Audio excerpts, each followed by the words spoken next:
What's up, guys? Welcome back. So today I'm just going to continue, right? The last video was about the fundamental duality, right? Creation versus destruction. And this is just a broad brush term so that you can see within yourself the creative impulse versus the things that lead to destruction. Because you have to understand, right, that in life, everything fundamentally, all belief systems, anything you'll ever learn, anything you'll ever do will fundamentally be rooted in your own life versus destructive, creative versus destructive energies. Because at the end of the day, everything that happens in the world is done by humans, more or less. There's natural events, we have natural conditions, but everything that's done that pertains to action, thinking, is done by a person, and a person's fundamental the most raw fundamental duality that we face is about creation versus destruction, right? And thoughts, concepts, effectively are they are conditioners. Not like hair conditioners make us smell. They condition our behavior pre-action in order to justify, or in order to steer us in a certain direction, right? So we need to look now at truth versus falsehood, because that naturally follows from creation versus destruction, and it's the most relevant to what's going on in the world today, right?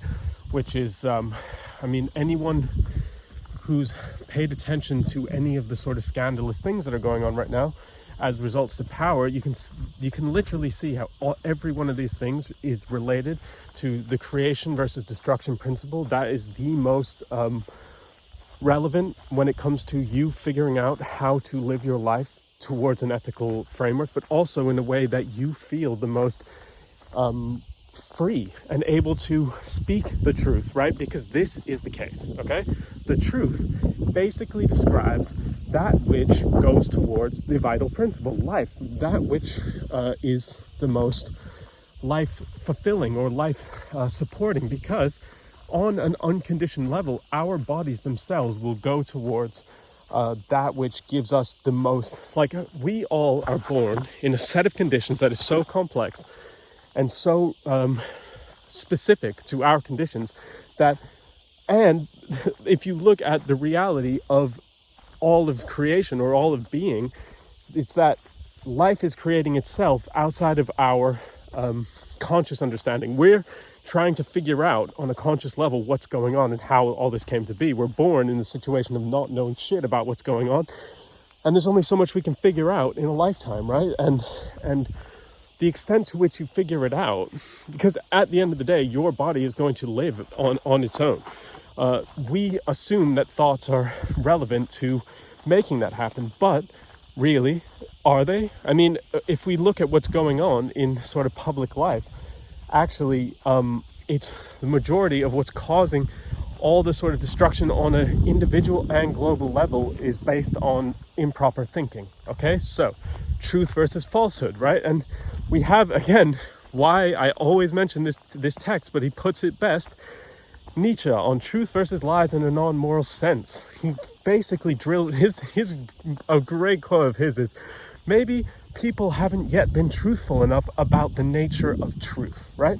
What does that mean? And now I'm just throwing in a point to confuse, but at the same time, if you aren't aware of this stuff yet, you're not really I can't explain it to you. These things cannot be explained. They have to be felt and understood. It has to be seen within you, because in you is the life force that we're all trying to describe retrospectively in concepts, right? And your life force is perfectly tuned to do something specific to your life that basically is only you only know, but you'll know it when you're there because you are the one that knows. The knowing is only done in a person, and all people have knowing within them, right? So that all basis is a preamble for understanding truth, because basically the idea is that truth itself is what's happening, right? Truth is just the events.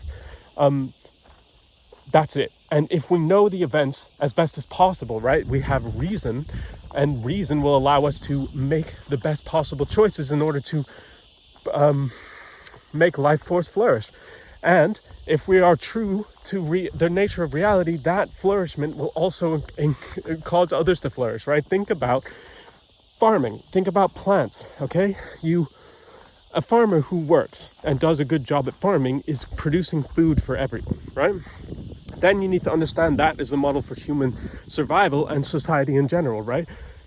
The basis of our society, as we have it, is that people were able to produce more food than they ate, right? So if you look at, now we have this thing, we've got the best society and we know the best what to do. No one actually can produce their own food. No one actually uses their energy to produce the thing that society needs to produce in order to eat, in order to survive, as it does, right? Because we need time for other things. And then those other things, effectively, you have to ask, are these truthfully the good things that will support our life force or not? And then we get into the problem with authority, right? Because we take it for granted that these things are the case because that's what people do. It's the argument from authority that effectively is the problem, right? So if you look at this big debate, I don't know, maybe some of you watched it. I'm not going to say the name. I'm not going to say any names. The big debate that just happened, right? 2026 August. Just if this is time sensitive, look up the big debate that happened then. And if you look, right, both sides have an emotional goal, right? So that causes a clouding of the truth. But on the one side, you have someone arguing from this is a logical fallacy, right? To assume that the authority has the truth. So you look at, if any person who's sufficiently sort of grounded in finding the truth will look at that debate and be like, how could a person just totally ignore the nature of reality and be so confident in it, right? That is conditioning in order to develop a bias towards the truth, which goes for the authority, right? That looks to the social structure to find the truth, whereas the truth is actually found in our relationship to life and our vital impulse, which basically says we should be growing. We should be, all of our effort should go towards producing things that we need to survive. What is that? Food, right? Now that we've got all this cool stuff, it's potential that people could be producing food and also contributing to society without needing, the indentured servitude. And that would be cool, right? That's possible now. But the problem is now that we all have enough access to the facts to actually be able to see what happened in all these cases, right?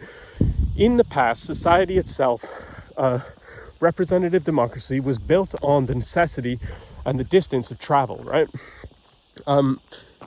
The inability for people to communicate at distance. So all the, say, colonies in the States had to elect one person to go and tell the group of other representatives of their communities what the biggest issues were. Those people were supposed to have their interests at heart and then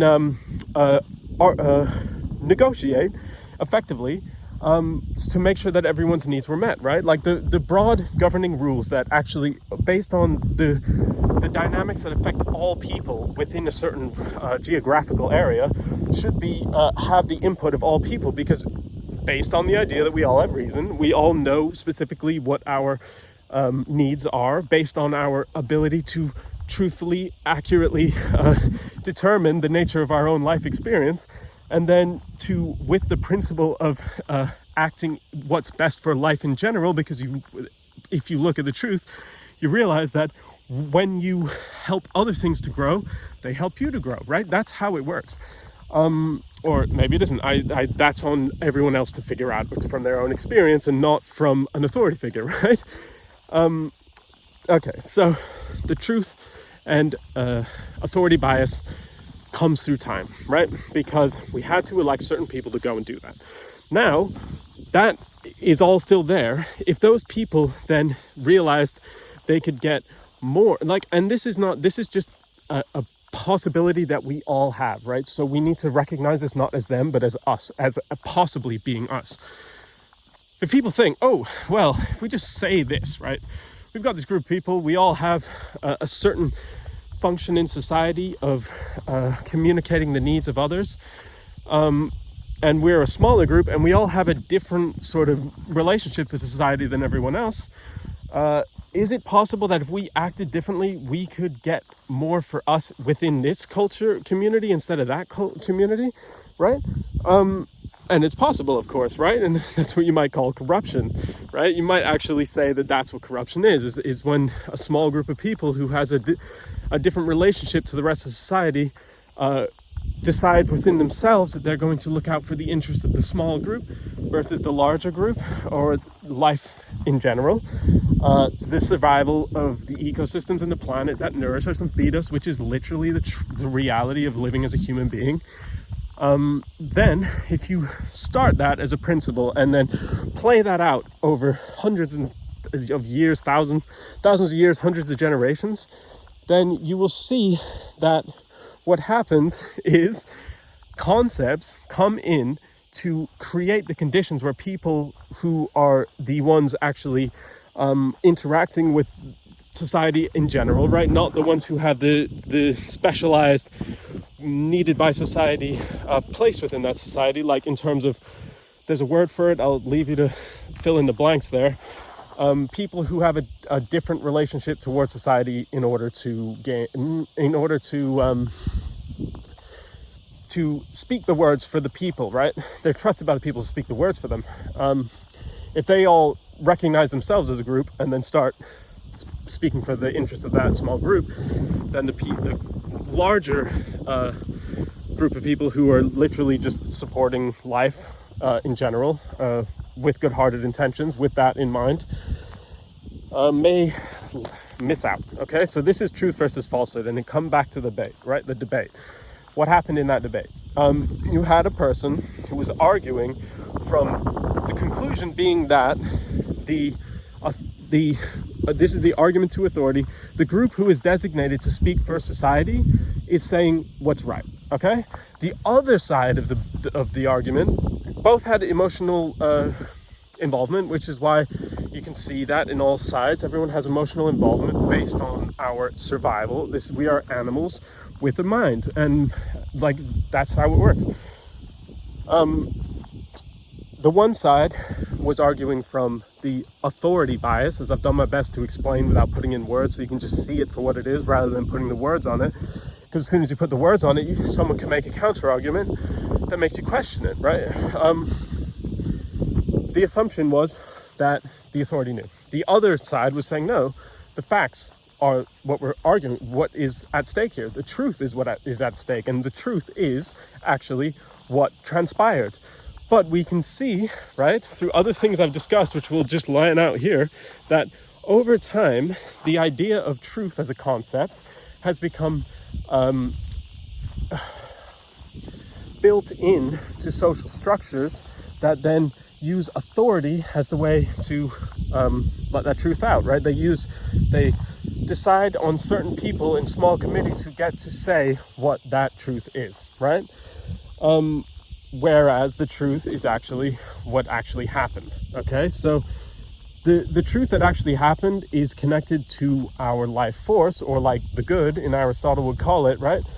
That which creates abundance and continues life to be alive, right?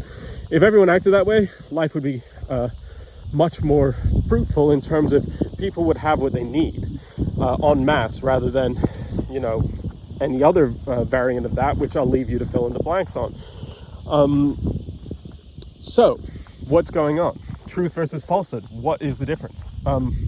Truth versus falsehood, okay? Truth being that which happened, which is fundamentally, for human beings, that which is the information pertaining to the events in time that are relevant to the increase of life, safety, flourishing, the ability to have children and to feed them effectively, to help friends in need who go through uncontrolled hardship due to the climate, the planet, the larger thing that we're actually interacting with.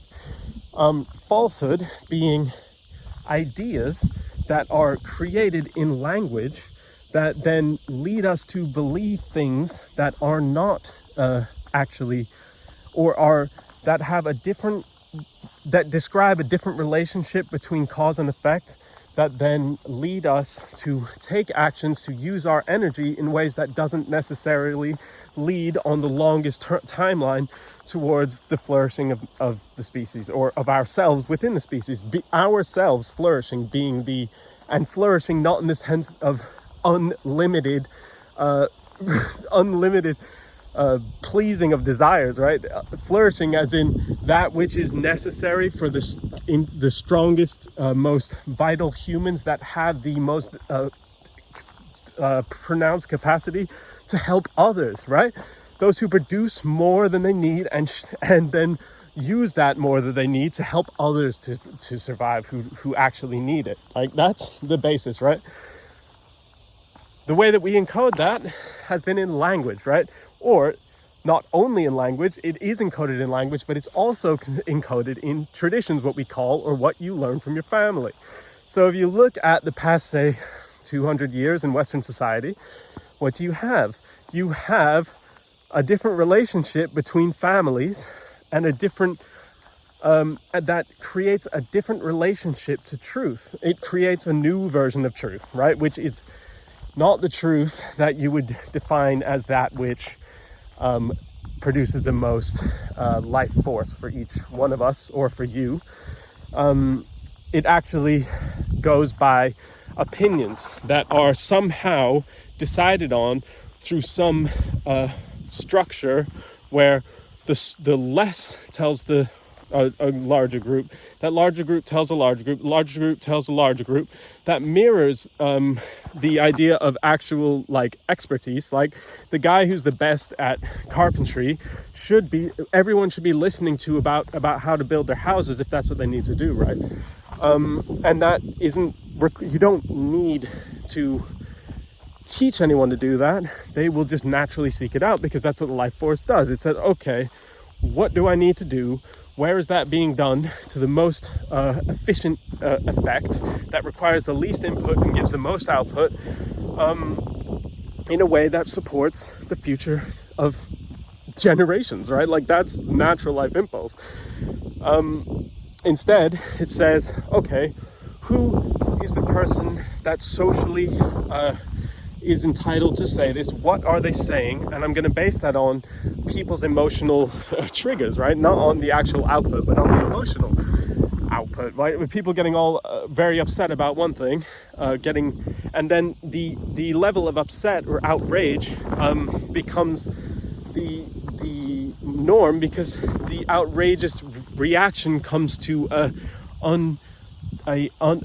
wrongly tuned emotional argument, effectively, right? People who are defending their homes have a certain type of intensity about doing that, right? If they are being attacked in their homes to defend their family and their animals, or whatever it is, in a more realistic context for what human beings need to survive, like, realistically, right? They have a certain level of intensity, right? And that, if you were really trying to portray yourself as being the truth, indirectly you would try to cultivate those emotions, right? So when someone becomes in going by the logic, and I'm going to say that this is not someone's outright intent, right? Their apparatus for determining what is the nature of life has been distorted, and they literally benefit. Their life is actually supported by that, because you find that if you say certain things, you get money, which you need to survive. But money isn't actually the survival, right? Money buys you things. We need to be able to make the things that we can make in proportion to our needs if society is to really work, right? Like, people should be able to have space to grow their plants, to feed their families, and everyone should take part in that, because in that you learn logic of life that leads to ethical behavior. It's just, I mean, to prove me wrong about that, yeah? I don't see any farmers, So, at the end, how are we going to conclude this? 20 minutes we're in. All right. Truth versus falsehood. That which supports life impulse, like life, the necessities of life as a being that has its own logic, that isn't the illogical logic. It's like if you look at Aristotle, he talks about, I don't remember the words he uses, but just read Nicomachean Ethics. If you have the capacity to understand it, read through it. If you don't, just keep trying, because he describes everything that we need to know to understand how society works. And if you look at the reality that what we suppose is our society is built off the Greeks, then you have to assume that they already knew. If they ever did it we didn't create the idea of democracy, right? Like, this was encoded in Greek, and probably it would be encoded just by human emotion, like the natural human feelings, right? There is a certain degree to which we chase pleasure, right? But that comes arguably, right? If you look at what psychology says, that comes in relation, that comes as the reaction to things that massively go against that, to children or to people, and that they're unable to, they're constantly reacting to this thing that seems like an infinite danger, right, to their well-being. So, truth, that which goes to the ultimate human impulse, which we need to figure out from our own lives, like what would be the best for us and how would we make it the best for everyone. Like, who are the people that we rely on? If their needs aren't met, how are our needs going to be met unless we